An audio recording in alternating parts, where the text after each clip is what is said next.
Hi friends, we are back with Dr. Georgia. Hi. Thanks for coming. Thanks for having me back again. So last time we talked about sickness. Ugh. And this time we're going to talk about something a little more fun. Gift giving. Yeah, definitely a good time of year to talk about that.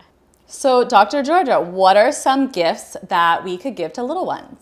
So just more broadly, there's tons of different options, which is really great. But some kind of things to think about, especially when we're gifting to young kids, we want to make sure to check labels for age-appropriate use. Most toys obviously have a little age 3 and up, and there's usually a reason for that. Avoid toys with small parts if you're, gifting to a family with very young kids. Electronics and button batteries, I'm also very, very careful about. Just hold off on those until children are much older, because the button batteries especially can be a big safety risk.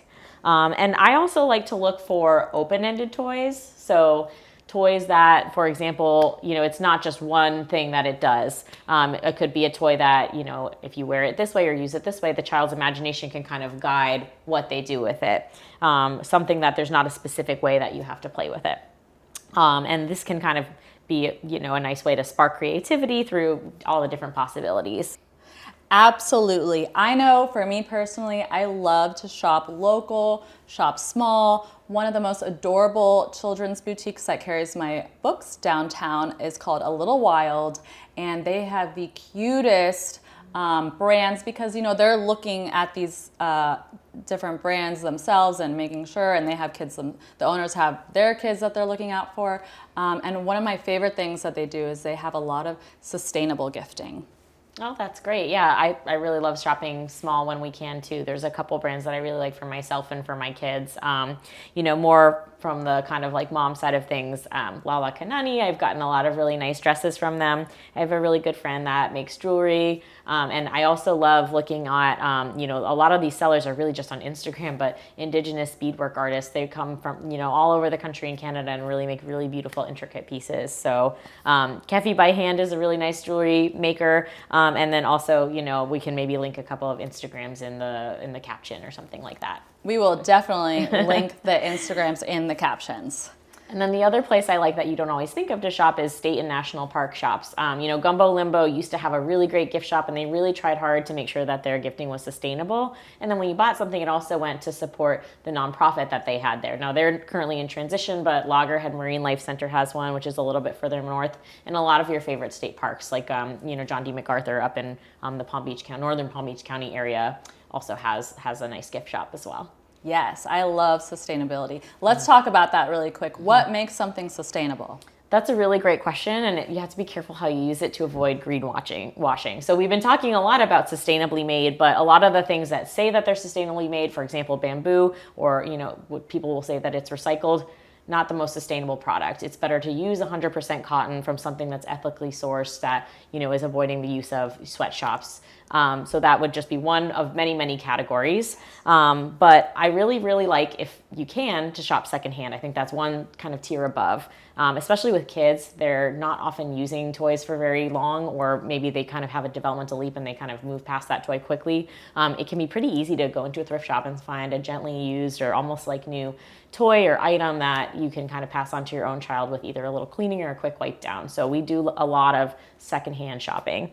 And then to me, one of the best things you can do, especially when children get a little bit older, but even for the young ones, is gifting experiences. So for all of our older nieces and nephews this year, we went ahead and got them gift cards to their local movie theater so that they and an adult could go and get, a treat and then watch a movie with their parents. So that's one kind of great option. And when my daughter was really young, we did a lot of memberships to play museums, to aquariums, zoos, and things like that. We put those on her wish list, and we gifted her some of those as well, so that we could kind of go whenever we wanted throughout the year. And that was really fun too. That is fun. I know one of my favorite things is going on these nature walks where, there is a gate, but it's free to go. So you can even make something like, we're gonna go to whatever world, just make it up, like Yamato world, because the kids don't know, I think, either way, if they're going to a grand Disney adventure, or because they just love animals and plants. So I think that's a really fun gift idea too, is to just check out your local nature walks and kind of be a a tourist in your own town. Yeah, definitely. I know I would personally love it if someone gifted me like a Florida State Parks pass or something like that. There's definitely lots to do around here. So what are some gift ideas that the kids could give to their friends or adults?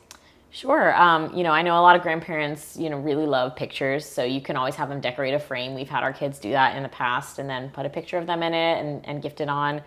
If you have an older, more crafty kid, you could get them into something like making soap or needlepoint or knitting. Kids can really get into these kinds of crafts and hobbies. It can be really relaxing for them. That can just be like a nice way for them to pass on something that's a little bit more personal.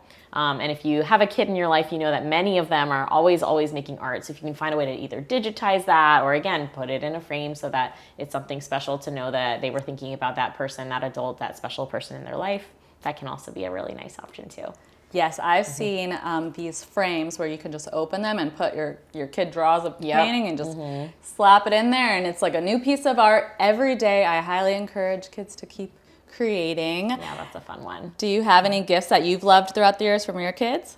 Yeah, I mean, my daughter is very creative, so we've got pages and pages and stuff of stuff, and I'm a total softie, so anytime she makes something where her teachers might help her describe things that she loves about mom for Mother's Day or things like that, that's all going in her special folder. I need to work on digitizing it though, because it's getting big. Aww.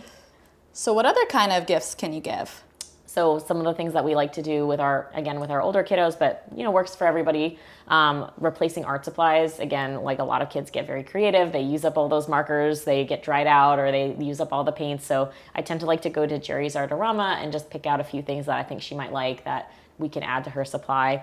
And then obviously there's things that you need that are really hard to find secondhand. Either shoes get really worn out or swimwear that tends to not really be something that's as sustainable. So, or as, kind of hygienic to buy secondhand. So we like to, when our kids are outgrowing those things during the holidays, use them as part of their stocking stuffer or part of their gifting. So that could be socks, underpants, and swimwear as well, which I know you have a really cute line that you've been working on. Yes, and it's sustainable. We do small batches, so there's no mass production. We just print what we need, and it's made with recyclable material. And you have some really nice coverage too for sun protection, which we really need down here in Florida. Yes, from head to ankle.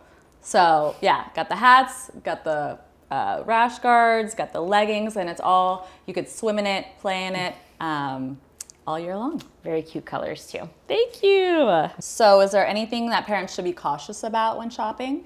Yeah, I tend to recommend parents not buy certain things secondhand, right? That there can be safety risks. So crib mattresses are one. You just don't know how much use they've gotten. They may lose their safety, and we want to be very, very cautious about safe sleep with infants and kids under the age of 2.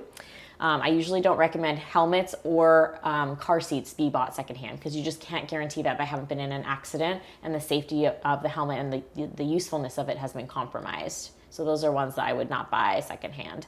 For anything else, if it's something that's a big item, especially an electronic item, it's a good idea to look up and see if there are any recalls on the particular one that you're looking at. So you could look at like a 2025 baby swing of brand X and see if there's any recalls out there.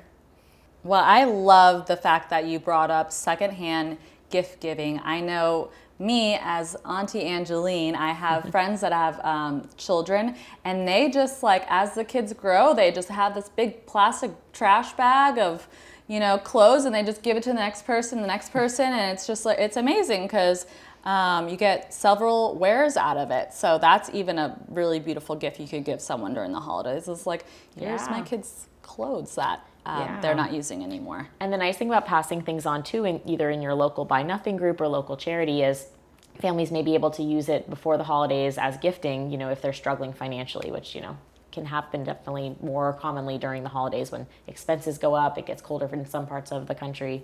So let's talk about gift wrapping. Any great sustainable ideas? I know you're sustainable queen over here. Well, I don't know about sustainable clean, but we definitely try to be a little bit greener. For adults, I've really liked having some kind of kitchen or food item that we wrap in a nice kitchen towel, something that they're going to continue to use. For kids, I'm a big fan of kids decorating, whether it's, an old paper bag from Trader Joe's or from Publix, or, kind of painting it, covering it with stickers, and then kind of cutting that and using that to your purpose. We also get a lot of gift bags, and those can very easily be repurposed if they're gently used. So pretty much all of our gifts in the last couple of years have been from those little bags that you can use and gift in.